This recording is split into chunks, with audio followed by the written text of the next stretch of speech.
44 billion naira fraud. Yeesh. EFCC freezes 30 billion naira out of the 44 billion naira moved to private accounts. President Tinubu suspended the NSIPA boss Halima Shehu over corruption allegations. Chai! 44 billion naira. Imagine if they hadn't discovered this fraud when they did. Like, what was the plan of these guys? Were they trying to become trillionaires in a year? It seems like even as the people have low confidence in the government, the people inside the government have even less confidence in what's going on in government. Because why would you want to loot so much so early into the administration? Hi guys, it's Obi King once again in the house with another video for you guys. It's been barely 1 year into the Tinubu administration and the corruption cases have already begun to fly. This one involves the NSIPA boss and the Minister of Humanitarian Affairs, Betta Edu. Remember her? Beauty, brain, and not a beast.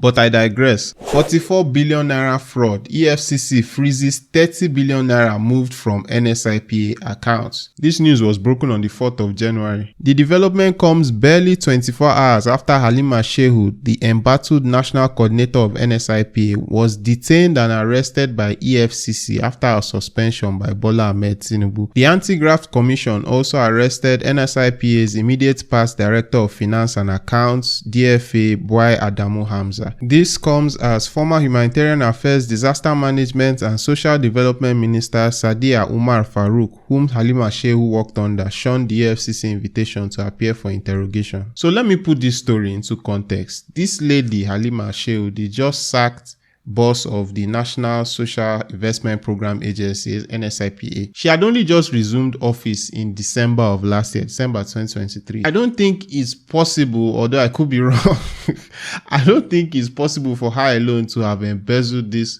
whole amount of money, like in just, it's just little over a month. So according to the story, the person in her position just before she entered and herself are being implicated in embezzling that amount. But it still doesn't take away from the fact that this Tinubu administration has started on a very bad foot with these monumental corruption allegations. And the conspiracy goes so deep that now it has actually roped in the Minister of Humanitarian Affairs and Poverty Alleviation, which is Minister Betta Edu. So from what we can gather, during the investigation of the NSIPA boss by the EFCC, she named the Minister Betta Edu as being one of the people that asked her, to send an amount out of this large 44 billion being fingered. And there is documented evidence of this. The article says that according to a viral document signed by Edu, directed to the Office of the Accountant General of the Federation, the minister instructed the disbursement of 585,198,500 naira to one Onyelu Bridget. And this is where the story starts to become very funny again. Because now there are two conflicting interests in this story within the same government. Continuing from this article, it says, however, reacting to the development, the Special Assistant on Media and Publicity to the Minister, Rashid Zubair, said the 585,198 million payment for the vulnerable group followed due process. So we have the Special Assistant on Media saying that this was a normal process. But Daily Post in the same article goes on to show that what actually happened was against the law. Daily Post gathered that public sector financial regulations of 2009 prohibits the payment of public funds to the account of a private individual. Section 713 of the law states that personal money shall in no circumstances be paid into a government bank account, nor shall any public money be paid into a private bank account. An officer who pays public money into a private account is deemed to have done so with fraudulent intention. And to make matters worse, the Accountant General of the Federation says that they did not agree to her request because it was illegal. The Accountant General, Oluwatoyin Madein, says she did not carry out the request of Betta Edu, Minister of Humanitarian Affairs and Poverty Alleviation. Madein said no bulk money is supposed to be made to an individual's account in the name of project accountant. So you can already see the splits where some government officials are saying that it was okay. Some government officials are saying it was illegal. But at the end of the day, this money was being moved, because if not, the FCC won't have been able to freeze and confiscate a lot of it. The reason I decided to cover this story is my fear is that this is a harbinger of things to come. Like this early in the administration, people are attempting to steal amounts as large as 44 billion naira for themselves with like no care in the world. This is not the sign of people that want to work in the best interest of Nigeria. And you have to consider the climate that this thing is happening in.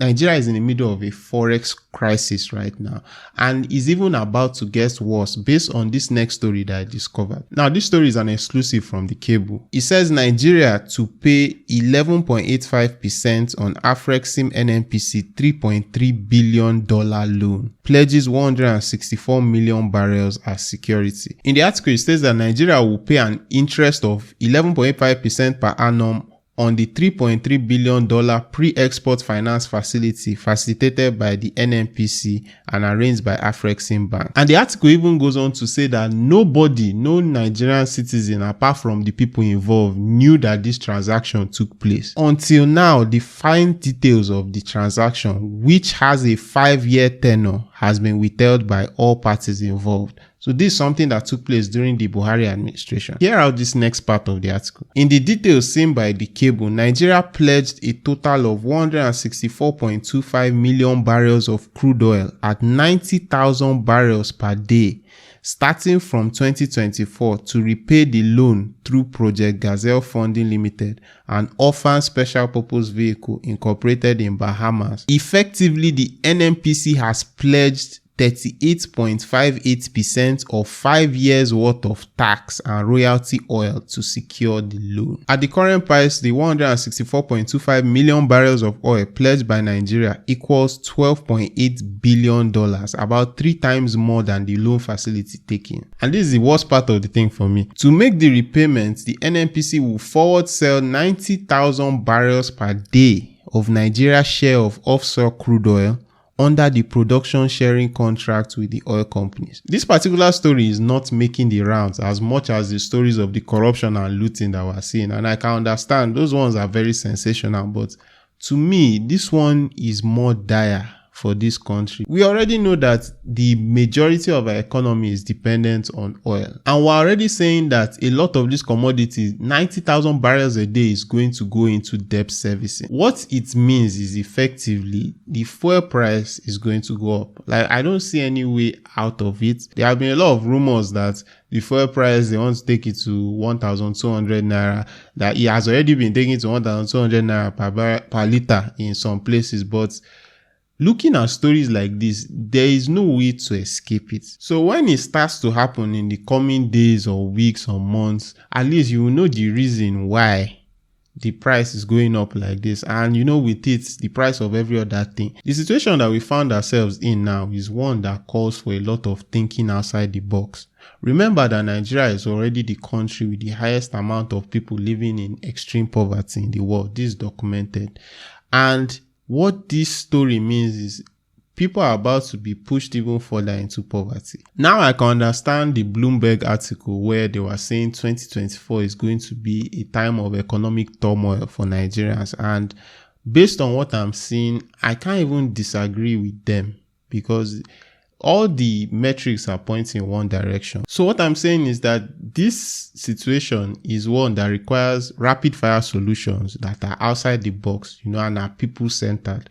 And these are not solutions that will come in an environment of corruption. Anyway, in the midst of all this gloom and doom, I was able to find out some good news about Nigeria that had nothing to do with the government. The Nigerian actress Funke Akindele's latest movie, Tribe of Judah, grossed 1 billion naira in the box office, the first ever for a Nigerian film. And this is just in domestic theaters, that's in theaters in Nigeria from the article. This was carried by the BBC. Funke Akindele is definitely one of Nigeria's most foremost actresses, and she's someone that has earned this achievement from years of working, from years of going through the toil and sweat of the Nigerian movie industry. Like, she's earned her stripes. And this story tells me multiple things, and it further buttresses that there are a lot of Nigerians that have the capacity to generate a lot of income in this country. And it always seems to me like the sectors in Nigeria that thrive the most are the ones that do so without government interference. It's very heartwarming to see how far that Nollywood has grown. I mean, according to the article, it says that this movie could even gross higher than Black Panther: Wakanda Forever. That is in Nigeria,